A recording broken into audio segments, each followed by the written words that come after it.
আমার বক্তব্য এটাই, আজকে বাংলাদেশ এইটা ভুলে গেছে যে বাংলাদেশ কারা জন্ম দিয়েছিল। পূর্ব পাকিস্তান থেকে যখন বাংলাদেশ জন্ম হয় তখন ভারত সরকারের অবদান সেখানে রয়েছে। ইন্দিরা গান্ধী সরকার, আমরা এখানে ভারতবাসী, আমরা তাদেরকে মদত দিয়েছি। আমাদের সহানুভূতি পেয়ে, আমাদের সহায়তায় আজ তারা দুই পায়ে দাঁড়িয়েছে। সবেমাত্র শিশু দেশ, সেই দেশে বসে আজকে ওরা সেই বিগত দিনের ইতিহাস ওরা ভুলে গেছে। ওরা ভুলে গেছে যে ওদেরকে কারা বাঁচিয়ে রেখেছিল বিপদ মুহূর্তে। আজ হিন্দুদের উপরে দিনে দিনে অত্যাচার হচ্ছে, মন্দির ভেঙে দিচ্ছে, বিভিন্ন হিন্দু প্রতিষ্ঠান, রামকৃষ্ণ মিশন, ইসকন, যত হিন্দু প্রতিষ্ঠান আছে সব কিছুর উপরে ওরা প্রতিদিন একটা সন্ত্রাস সৃষ্টি করে রেখেছে। হিন্দুদের, সাধুদের মনে একটা সন্ত্রাস, কখন কি হয়ে যায়, কিভাবে আমরা বেঁচে থাকবো। আমরা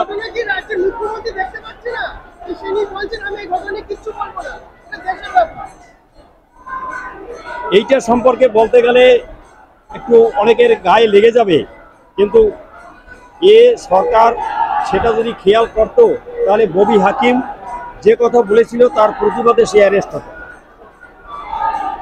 হুমায়ুন কবির যে কথা বলেছিল 1 ঘন্টার মধ্যে হিন্দুদের নিপাত করে দেবে, সে অ্যারেস্ট হয়নি।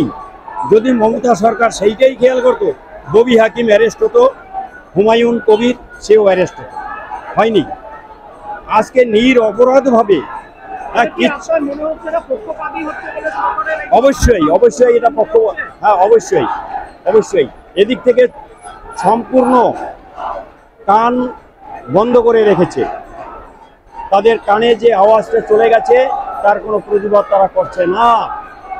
আমরা চাই যারা বাংলাদেশে হিন্দুরা আছে তারা নিরাপদে থাকুক, তাদের লাইফ সিকিউরিটি ঠিক থাকুক, তারা বেঁচে থাকুক, ভালো থাকুক, ওয়েল এস্টাবলিশডভাবে তারা থাকুক।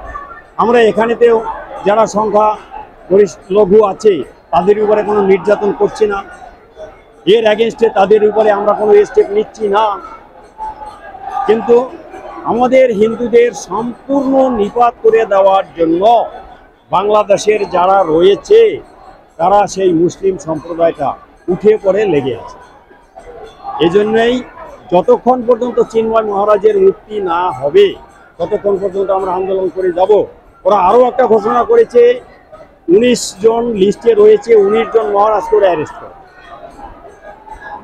আমরা চাই সেটা কখনো যেন না হয় এবং চিন্ময় মহারাজকে মুক্তি দেওয়া হোক। এই বাংলাদেশে এই ঘটনাটা ঘটেছে, এটাতে আপনার প্রতিক্রিয়া কি বলবেন? এটা কি আপনি কিভাবে দেখছেন? শুনুন, ধর্ম নিয়ে যে এই যে আন্দোলন যাই হোক বা হিংসা, এগুলো কেউই পছন্দ করে না। সুতরাং ধর্মকেন্দ্রিক যে কোনো জিনিসই বাদ দেওয়া উচিত, যেটা সমাজের পক্ষে ভালো। কিন্তু এই যে উত্তাল অবস্থা হয়ে উঠেছে, সাধারণ মানুষকে এগিয়ে আসতে হবে শান্তিপূর্ণ সহাবস্থানের মাধ্যমে। হ্যাঁ, কখনোই মানে নিজের হাতে ক্ষমতা তুলে নেওয়া উচিত নয়। কি করা উচিত? যদি হিন্দুরা আজকে এই কথা বলছেন তাহলে কি করা উচিত? হ্যাঁ, উচিত।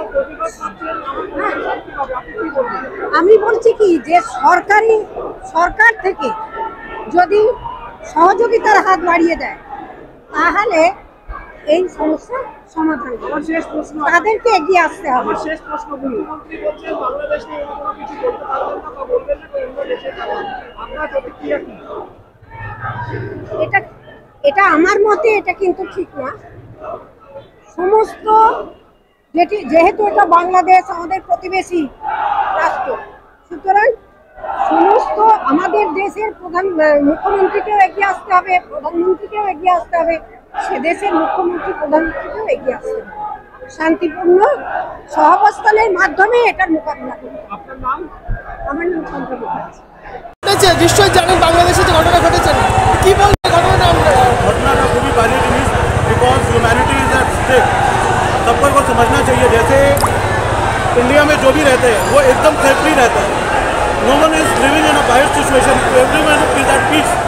Should the neighbouring countries should understand if they do and behave in such a manner, what will our country do? Hindus are only limited to few countries, not to all countries.